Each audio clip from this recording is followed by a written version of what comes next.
Today is an exciting day. Welcome back if you've been here before. I have another variant of my Beanie Baby Taxidermy to show you. Actually, two new variants. One being an anatomically correct, or as I'm calling it, anatomically correct Beanie Baby Taxidermy. I'm holding up nothing because it's been like 3 weeks since I did this DIY, and I've actually already gifted the taxidermy to a friend whose son is the perfect little country boy who needs the STUFFIE taxidermy for his playroom. So just a picture here. And this one's super simple, so it's really a great way to start if you're just getting into STUFFIE taxidermy. And the second variant is far more complicated, but still super fun to do. It is bookends. So this time using both sides of the Beanie Baby, no butts going to waste, to create the cutest little bookend for your office, classroom, shelving of any kind. So we're gonna start with the anatomically correct elk STUFFIE taxidermy, and the next clip you're gonna see is me at the thrift store finding all the supplies. Let's do it.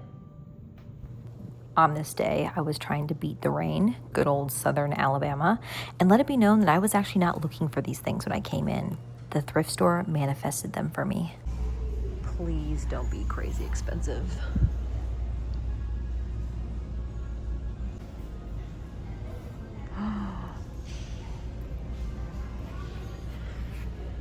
Like literally, this guy on this plaque. Like I said, the thrift store manifested this DIY with this $3 plaque from a local cabinet company in Lucedale, which is like 40 minutes from me. And then the elk was $2.99. So, I mean, $6 for a DIY, you can't beat it. I already had these picture hanger hooks. You can get them from the hardware store or the craft store. It just puts a little professional touch on all of my taxidermy plaques.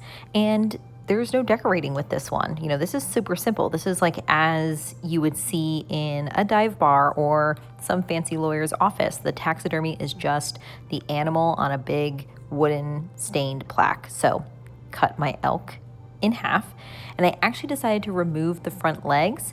I want a bit more prominence in the chest, and the legs were just in my way. So I cut those off and then folded them into the elk back into itself and hot glued it shut.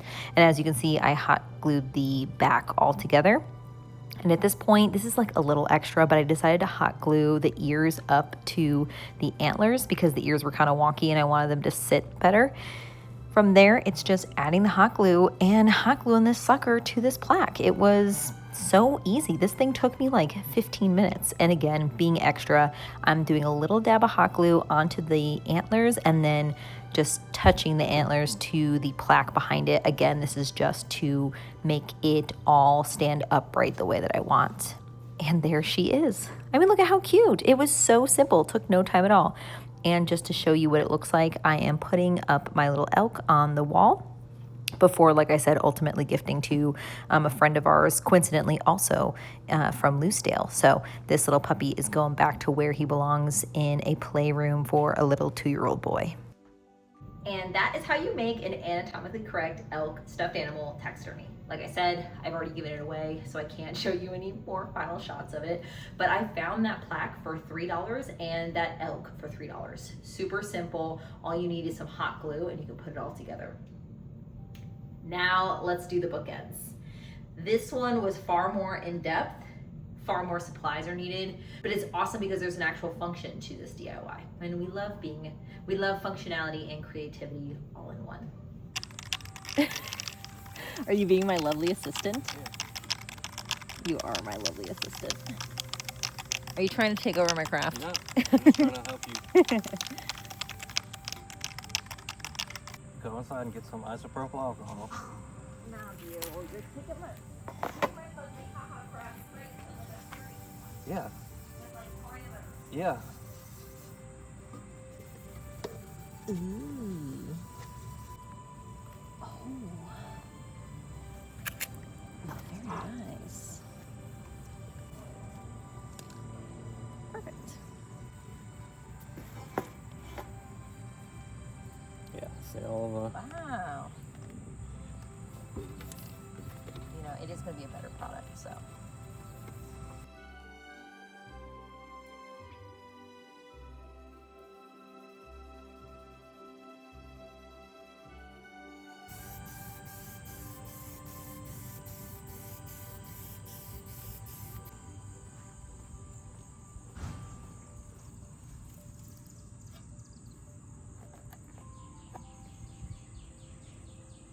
Oh my gosh, beautiful. As you saw, Matthew and I tag teamed the color matching of the bookends. I got the bookends on Amazon. I think it was like $7 for the pack, and you can get them even cheaper the more that you buy, but I only need one set for this. And once they were color matched and dried, I moved on to the plaques. So at this point, everything is the same from all of my other Beanie Baby Taxidermy DIY tutorials. You're just doubling it. So a plaque for the front and a plaque for the back. And that's what I'm doing right now. One thing that was really fun was not making the front and the back plaques match exactly. I decided to do different colored trim ribbon, partially because I didn't actually have enough left of any color to do both the front and the back plaques the same, but it was also just a fun way to make it look more of just like a cohesive unit and not so much just identical.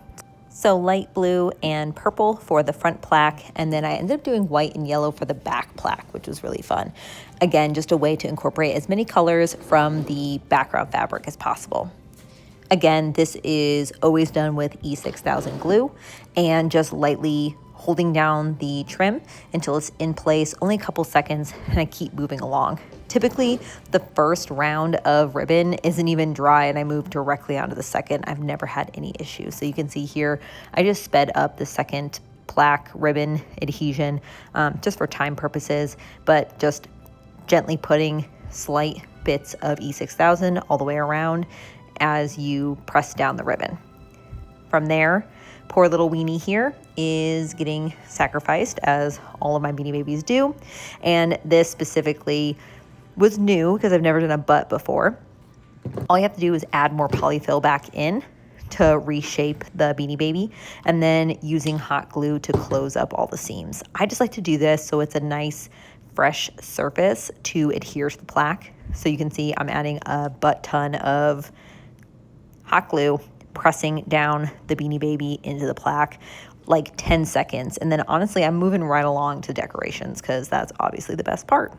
This one being so fun because you just have to make sure that they're kind of on the same level. So when the book ends are holding up books, it doesn't look like one end of the dog is way too high compared to the other. At this point, I had to, I'm so sorry, I had to do something for his little rump.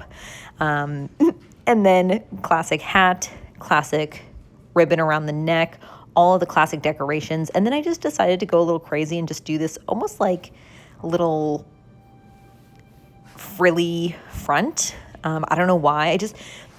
His chest looked really empty and I wanted to add something in. And then I was like, well, if I'm adding it on the front, I may as well add it on the back. So poor little weenie here has this little garb now.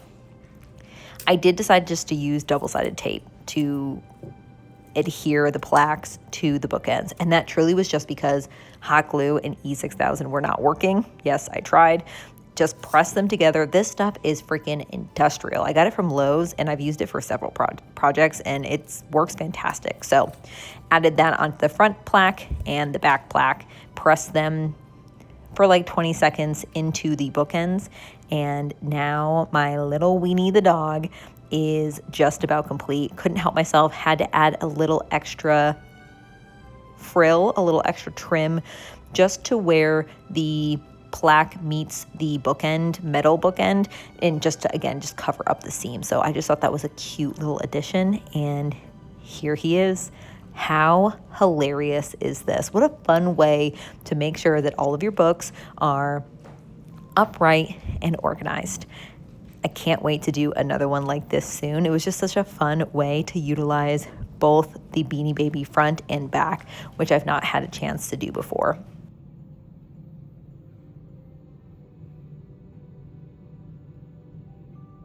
And that is how you make your Beanie Baby Taxidermy bookends. This one was so fun. Obviously, decorating is the best part as always.